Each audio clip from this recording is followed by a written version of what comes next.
Welcome back on the Sunrise Newsfeed this morning. Social media giant X has been issued a takedown order to remove content related to Sydney's church terror attack by Australia's e-safety commissioner.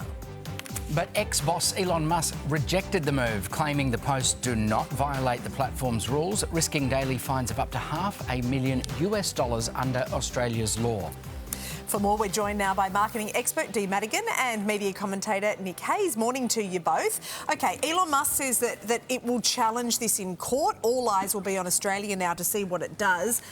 Dee, do you think Australia has got the gumption to fight this all the way? I mean, the government is talking tough at the moment. Look, they are, but Elon Musk was given a fine of about $500,000 in Australia last year. He just hasn't paid it. So it's like, what do you do? Now, we can ban Twitter, but it's like Elon Musk, he's channeling Donald Trump. He's almost like, just bring it on. So at some point, a decision has to be made. Do we play tough and say, well, then no more X or Twitter?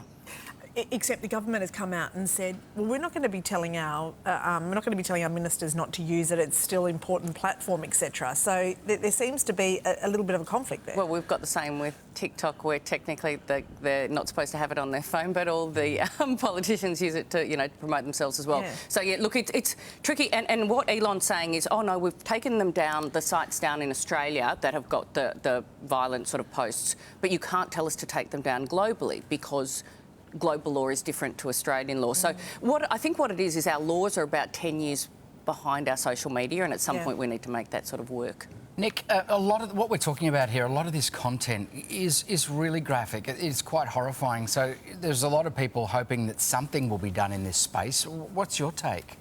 Oh, look, the Australian government's doing everything that it can, but what we're really failing to recognise here is that we're actually stepping into Elon Musk's world, his sweet spot there. He wants this kind of turmoil. He loves this because it just raises awareness around him and X. So this sort of plays into this. He can't afford to have any government globally to tell him what he can and can't put on the platform. So he's in a bit of a fight for his life here as well.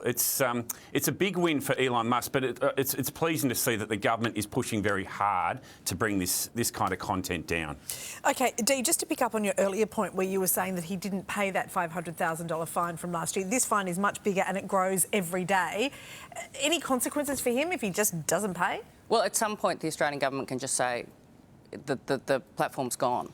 But yeah, he's got nothing to lose, and he's actually a big enough market for him to actually care.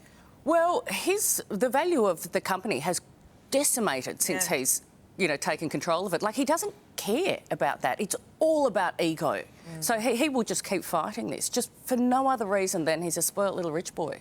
And to win. And the belief is that, you're right, the only avenue of retort that Australia really has is to block the whole thing altogether, and he's probably banking that they're not going to go that far. Yeah.